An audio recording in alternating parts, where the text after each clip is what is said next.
सब पर भारी अमित शाह। जी हां, हम बात कर रहे हैं केंद्रीय गृह मंत्री अमित शाह की, जिनके तथ्यों और शब्दों के आगे विरोधियों का एजेंडा, प्रोपेगेंडा सब धरा का धरा रह जाता है। जैसे विपक्ष इन दिनों वोट चोरी का राग अलाप रहा है और इन आरोपों पर जब शाह बोले तो विरोधी झुंझलाते रहे, खिसियाते रहे, लेकिन शाह के आगे टिक नहीं पाए।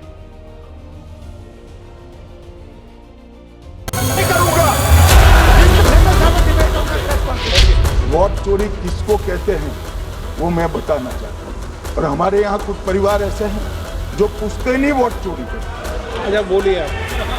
हाँ बोले आप बोले। आपकी मुंसफी से संसद नहीं चलेगी। मेरे यहाँ बोलने का क्रम मैं तय करूंगा। इस तरह से नहीं चलेगी संसद। इनकी एक एक बात का जवाब मैं दूंगा, मगर मेरे भाषण का क्रम वो तय नहीं कर सकते, मैं करूंगा, क्योंकि मैं बोल रहा हूं। मान्यवर, आपके चेहरे पर चिंता की लकीरें मैं देख रहा हूं कि मैं क्या बोलूंगा। मैं उनके उकसावे में नहीं आऊंगा, मैं मेरे विषय पर कभी आक्रमण कभी तंज, ये अमित शाह का वो स्टाइल है जिसके सामने अच्छे अच्छे धुरंधर भी टिक नहीं पाते हैं। 10 दिसंबर को लोकसभा में अमित शाह का ये अंदाज देश ने एक बार फिर देखा। आपने राम मंदिर बनाने का विरोध किया। अमित शाह अपने शब्दों की शक्ति और तथ्यों की ताकत से विरोधियों की दागी मिसाइल का रुख मोड़ने का मादा रखते हैं। वो जब भी बोलते हैं तो विरोधी खेमे के पास सुनने और खुन्नस खाने के सिवा कोई दूसरा विकल्प नहीं होता। मैं 3 वोट चोरी की घटनाएं बताना चाहता हूं। सबसे पहली घटना हुई आजादी के बाद देश का प्रधानमंत्री तय करना था। तय कौन करना था? तो उस वक्त के जितने प्रांत थे इसके कांग्रेस के अध्यक्ष होंगे, उनके एक एक वोट से तय होना था। अब 28 वोट श्री सरदार पटेल को मिले और 2 वोट जवाहरलाल नेहरू जी को, और साहब प्रधानमंत्री जवाहरलाल जी बने। मान्यवर, दूसरे प्रकार की वोट चोरी और नैतिक तरीके से चुनाव जीता, ऐसी वोट चोरी भी भूतकाल में एक बार हुई थी। श्रीमती इंदिरा गांधी रायबरेली से चुनी गई। इलाहाबाद हाईकोर्ट में श्री राजनारायण पहुंचे कि चुनाव नियमों के अनुसार नहीं हुआ। इलाहाबाद हाईकोर्ट ने ये तय कर दिया कि श्रीमती गांधी ने उचित तरीके से चुनाव नहीं जीता है, हम इसको रद्द कर दें। मान्यवर, ये भी वोट चोरी थी, बहुत बड़ी वोट चोरी थी। और तीसरी वोट चोरी कहना चाहता हूं। तीसरी वोट चोरी का प्रकार मैंने बताया था कि योग्यता नहीं है और मतदाता बन जाना। अभी एक वाद पहुंचा है, वाद मतलब डिस्प्यूट पहुंचा है दिल्ली की सिविल अदालत में। उसमें डिस्प्यूट ये है कि सोनिया गांधी जी इस देश की नागरिक बनने से पहले मतदाता बने।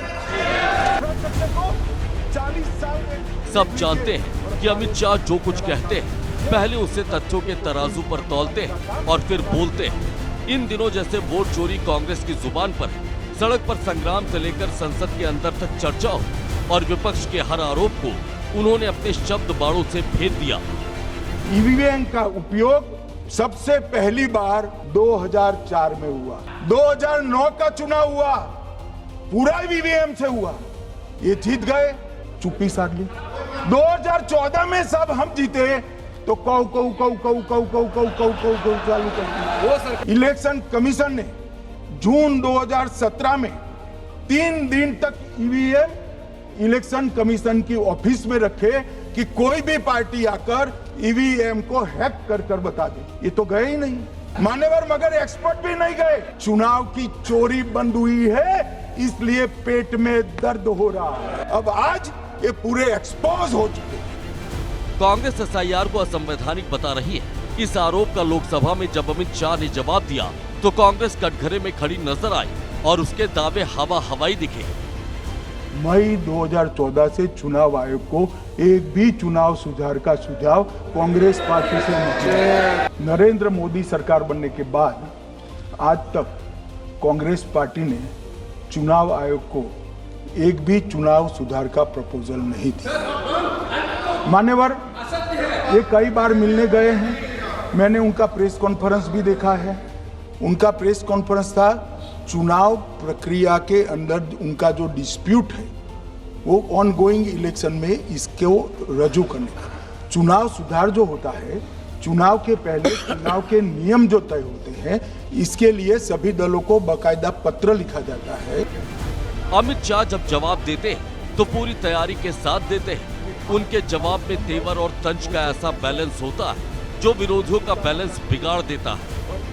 इतने सारे वकीलों को राज्यसभा दे रखी है, भगवान जाने क्या करते हैं सर। अपने नेता को ब्रीफ भी नहीं करते।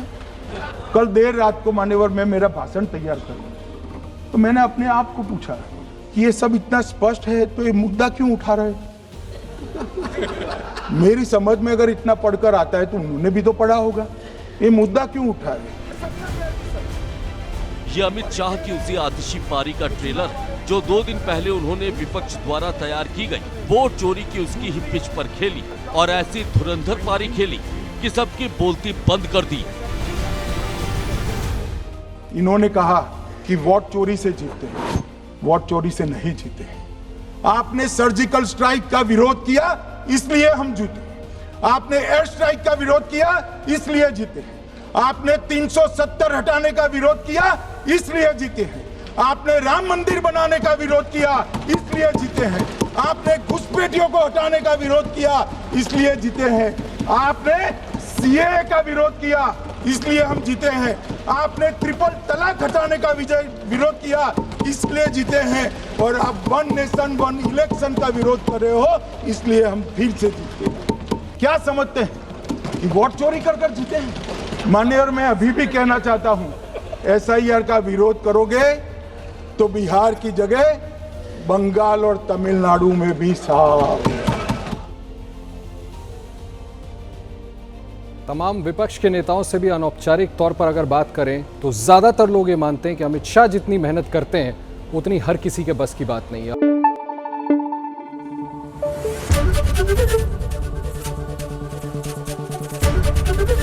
एबीपी न्यूज आपको रखे आगे।